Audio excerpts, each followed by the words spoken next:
employment lawyer with Slater and Gordon, a working mother herself. Good to see you, Kiran. I wanted to ask about the law more broadly, but just given that case, Vicky, as she didn't want to give us her surname that Isabel was talking to, if she came in to see you in your chambers, would you say she's got a case?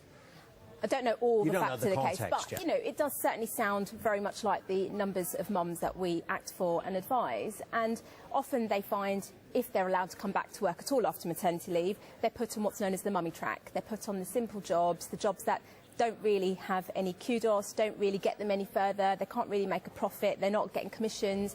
They're just, you know, swept to the side and thought, well, they're not committed anymore, so they're just not given a chance anymore. What's the legal position if that happens, the so-called mummy track? So the job's still open, so the law's not being broken there, but you come back and you find that the responsibilities have gone, the satisfaction, all kinds of things have changed. Is there a legal position there? Well, if that's detrimental, if you're now being treated less favourably, and that sounds like you would be, if, for example, you're not going to get the same opportunities as other people, if you hadn't been on maternity leave, you would have been progressing through your career, maybe a promotion was on the cards, you know, your bonus is suddenly dropped, so you're not getting a bonus anymore. All of those things are absolutely actionable, but obviously litigation has to be the absolute last straw. You don't want to be litigating every tiny thing that happens. You want to be having open communications with your employer. You want to think that your employer understands that they still have faith in you. Just because you have a child doesn't mean that you no longer have the functioning brain that you once had. So, I mean, is all the onus then on the individual employee? And as you say, I mean, litigation, last resort, it can be expensive, it's time-consuming. You've just presumably got a new child. You're under a lot of stress anyway. You don't want that.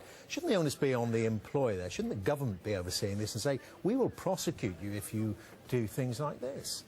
Well, we're really looking forward to seeing what the HRC comes up with as part of their work, and we hope to work with them as well, and some of the other groups.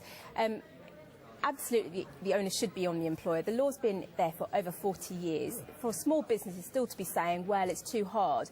In 2015, shared parental leave is going to be coming in, where fathers and mothers can take up to 52 weeks and share the leave once the baby's been born. So employers really need to get their act into gear, because they're going to be losing dads as well as mums. Yeah, but they've also found some pretty clever ways around the law, haven't they, just so as not to break it. We heard one of the emails Isabel read out there, someone who finds they've been made redundant, the post has been closed down. But of course, lo and behold, another post is created which tends to have the same responsibilities but isn't called the same thing.